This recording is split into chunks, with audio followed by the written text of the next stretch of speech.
तो राम राजा सरकार के चतुर्भुज मंदिर के दर्शन करने के बाद अब चलते हैं राजा के महल।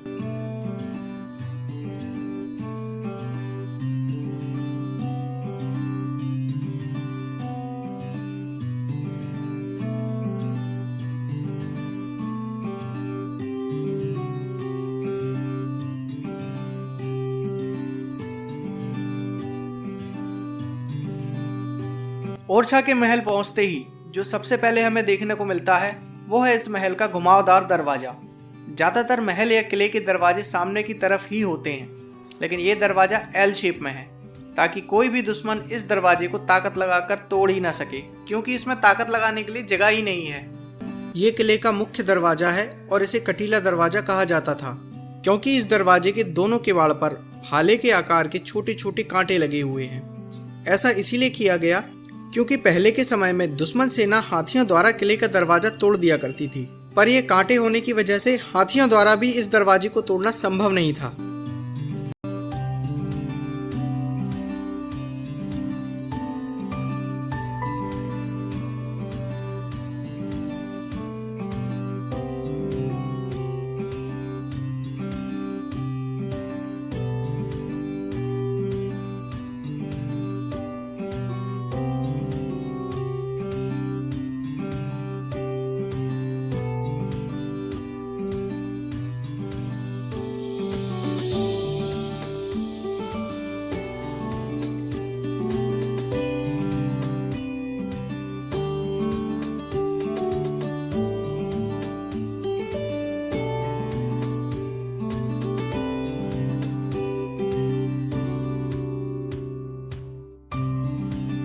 महल के अंदर जाने के लिए सबसे पहले यहाँ टिकट लेना पड़ता है, जिसकी कॉस्ट पर पर्सन 50 रुपीज़ है। अगर आपके पास कैमरा है तो 400 रुपये लगेंगे, लेकिन मोबाइल से आप वीडियोग्राफी कर सकते हैं 50 रुपये वाले टिकट के अंदर ही।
ये दीवाने आम है। यहाँ पर राजा प्रजा की समस्याओं का समाधान किया करते थे। दीवाने आम को 4 तरह से प्लेटफॉर्म हाइट में डिवाइड किया गया था, जिसमें सबसे ऊपर राजा का स्थान होता था, उससे नीचे बगल में दरबारी बैठते थे, उसके बाद ऊंची जाति के प्रजाजन और आखिरी में नीची जाति के लोग बैठा करते थे।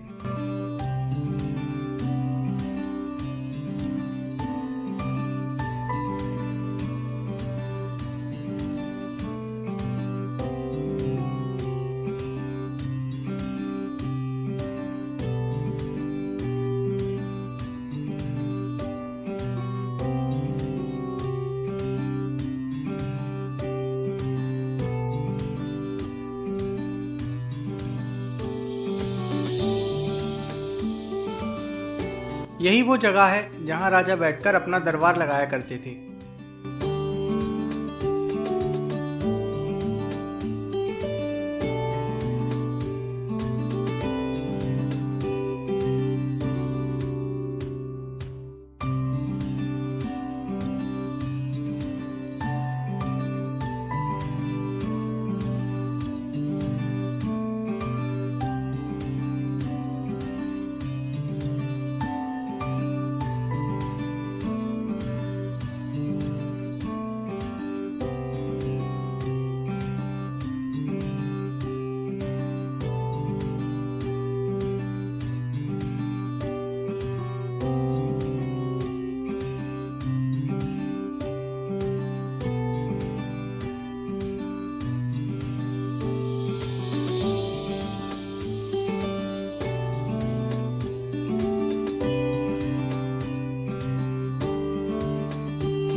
ये है यहाँ का प्राचीन शिव मंदिर, जिसकी स्थापना राजा रुद्र प्रताप के शासनकाल में ही 16वीं शताब्दी में की गई थी।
ये है इस महल का मुख्य दरवाजा। यहीं राजघराने के सभी सदस्य रहा करते थे।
इस महल को दो भागों में डिवाइड किया गया है। पहला भाग राजघराने के पुरुषों के लिए और मेहमानों के लिए, जबकि दूसरा भाग महिलाओं के लिए हुआ करता था। ये इस महल का पहला भाग है और ये दीवाने खास है, जहां राजा अपने खास और दरबारियों के साथ सभा में बैठकर अपने आंतरिक मामलों और राज्य के प्रमुख विषयों पर चर्चा किया करते थे।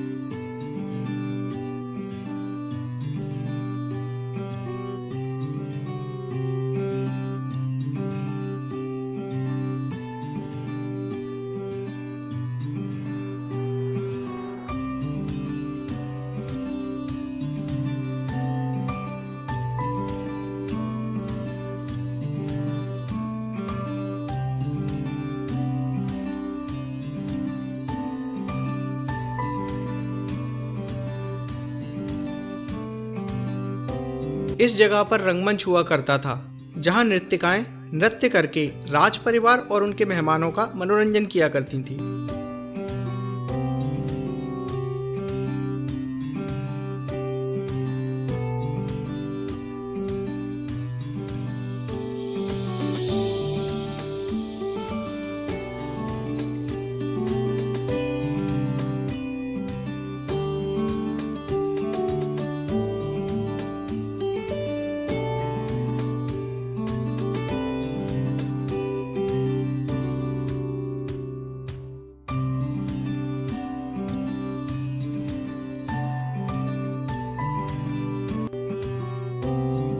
ओरछा के इस महल की नींव सन 1501 में सबसे पहले बुंदेल सम्राट राजा रुद्र प्रताप ने रखी थी। राजा रुद्र प्रताप के कुल 12 बेटे थे, जिनमें से उनके सबसे बड़े बेटे थे भारती चंद। सन 1531 में रुद्र प्रताप की मृत्यु के बाद भारती चंद ही ओरछा की गद्दी पर बैठे और उन्होंने ही इस महल का अधूरा निर्माण पूरा कराया। लेकिन सन 1554 में भारती चंद की भी मृत्यु हो गई और उनके बाद भारती चंद के छोटे भाई मधुकर शाह ने ओरछा की गद्दी संभाली और इस महल के निर्माण को अंतिम रूप प्रदान किया।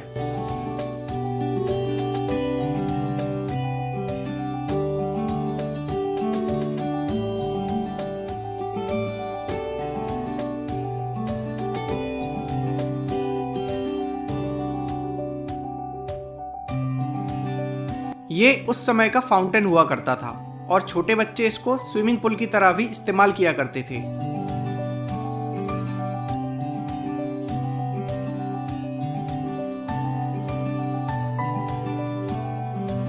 ये महल का दूसरा भाग है और यहाँ सारी महिलाएं रहा करती थी।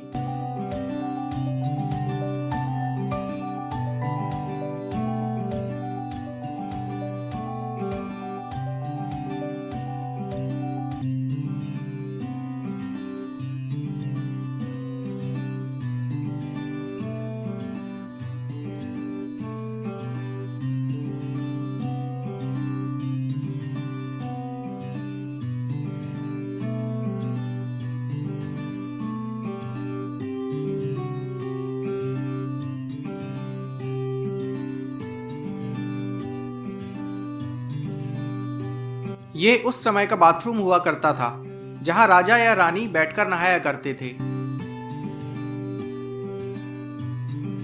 ये जो बीच वाला कुंड है, इसमें गर्म पानी होता था, जिसके ठीक नीचे भट्टी लगी होती थी, जिसे पीछे से जलाया जाता था। और इस बगल वाले कुंड में ठंडा पानी भरा रहता था।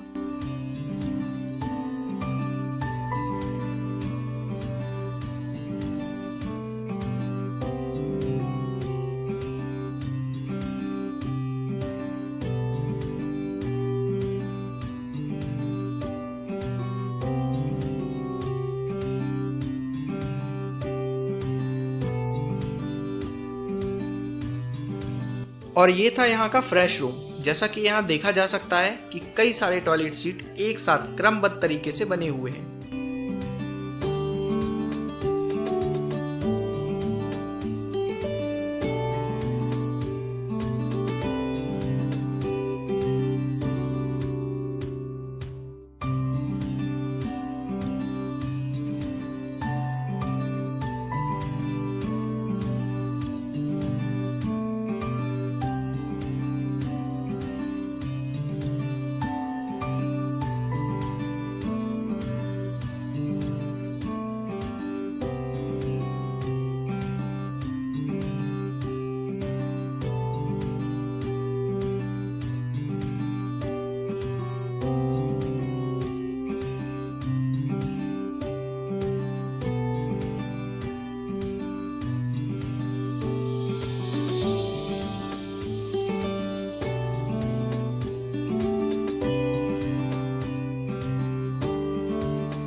यहाँ से जो कमरे शुरू होते हैं वो सारे कमरे रानियों के हैं और इनकी दीवारों पर बहुत ही खूबसूरत चित्रकारी की गई है।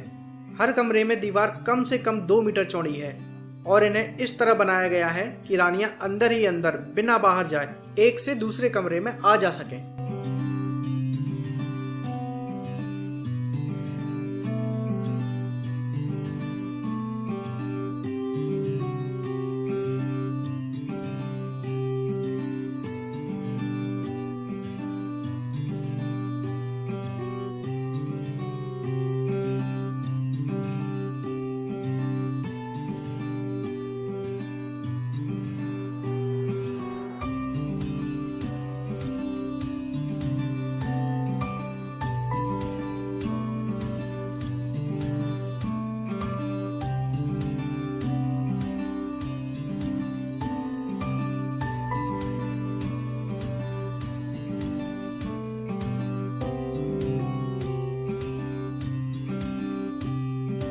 कहा जाता है कि यह कमरा रानी कुंवर गणेशी का हुआ करता था, जो रामलला को ओरछा लेकर आई थी।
महल के सबसे ऊपर वाला हिस्सा सुरक्षा की दृष्टि से सैनिकों के लिए होता था, जहां सैनिक ऊपर खड़े होकर राजमहल की सुरक्षा किया करते थे और राजा यहां चारों तरफ टहलकर सुरक्षा व्यवस्था देखा करते थे।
तो आज आपने जाना राजा के महल के बारे में, जहां राजघराना रहा करता था। अगले वीडियो में हम चलेंगे जहांगीर महल, जो कि राजा के महल के ठीक सामने ही बना हुआ है, और जानेंगे उसकी पूरी कहानी। तब तक के लिए नमस्कार।